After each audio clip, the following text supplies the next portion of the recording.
Hi there, and thanks for joining me on my YouTube channel. Today I'm going to talk a little bit about writer's block, some great tips on how you can overcome this and what you can do to try and work your way to the other side.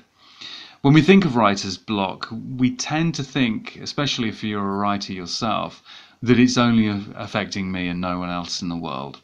Well, it's not. It affects every single writer that's ever written. Some of the biggest names in writing history have suffered from writer's block at some point. The likes of Tolstoy, Virginia Woolf, Ernest Hemingway, even J.K. Rowling at some point has had writer's block. The good news is that every single one of those writers found their way through, and as history shows, they went on to produce incredibly well received books that have done very well too. So let's look at our top 10 tips. What's the first one? Number 1. The first thing is to calm down, is not to panic. It's going to seem at first like you're never going to get the other side of your block. You will. Believe me, you will. So take a deep breath, relax, and just believe you will get the other side of this. Number 2, take a break. Get away from your laptop, or if you're using pen and paper, get away from that. Find a quiet area to try and relax. Try and empty your mind of thoughts and slow things down just for a moment or two. There are some great techniques to use in meditation that will help you to do this. They require counting of your breaths both in and out, and if you Google meditation you'll find lots of methods that will help you. But taking a few moments to simply quiet your thoughts is a great way of not only relieving stress, but it also clears your mind. It helps to pave the way back to your normal working flow. Writer's block can sometimes come from overwork and tiredness, so ensuring that you stay fresh will keep you focused and creative. Number 3, change the things in your daily life. Most of us have a set fixed schedule for writing. If this is the case for you, alter it a little. It may be as simple as altering the time where you write, or where you write instead. The main point here is that adding an element of variation to your normal day, it can create a different routine which is flexible, and you can still cover a great deal of time with your writing. Again, don't panic. Number 4, get things planned. Writer's block can sometimes come from not having a clear plan or map. So go back and revisit your book's roadmap. If you don't have one yet, maybe now is the time to make one, and be honest. If the plan isn't going as you want, it may be time to tweak it a little bit. Number 5, keep fit. Now I'm not talking about going out for a 10-mile run.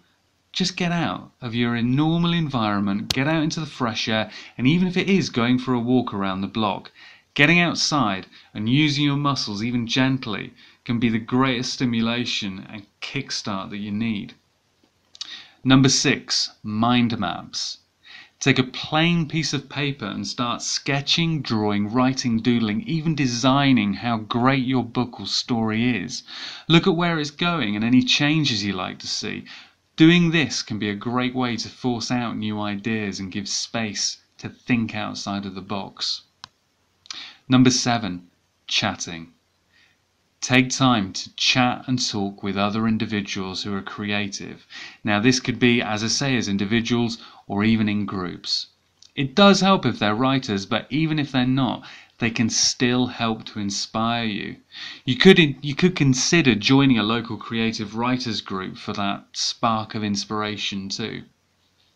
Number 8, pick up a classic book. This may sound a little strange, but take time out to become fully immersed in a book of classic literature. It can help to choose a genre which is the same as your chosen one. This shows what can be done, and it can also get you back into the swing and flow of things. Number 9, watch a film.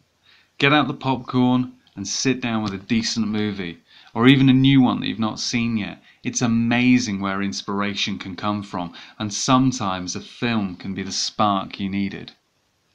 Number 10, find out more. Go online and even go to your local library.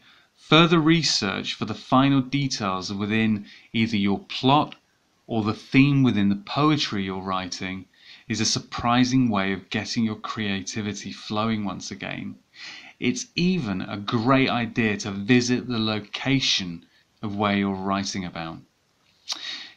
Remember, lots of authors do overcome this problem and go on to write amazing books, short stories, and poetry. The main thing is to keep going and, most importantly, keep believing in what you're writing. So there we have it, 10 great tips which I hope help. Please, if you've got any comments, leave them down below, or feel free to visit my website. Please share and please like. And again, I'll speak to you soon.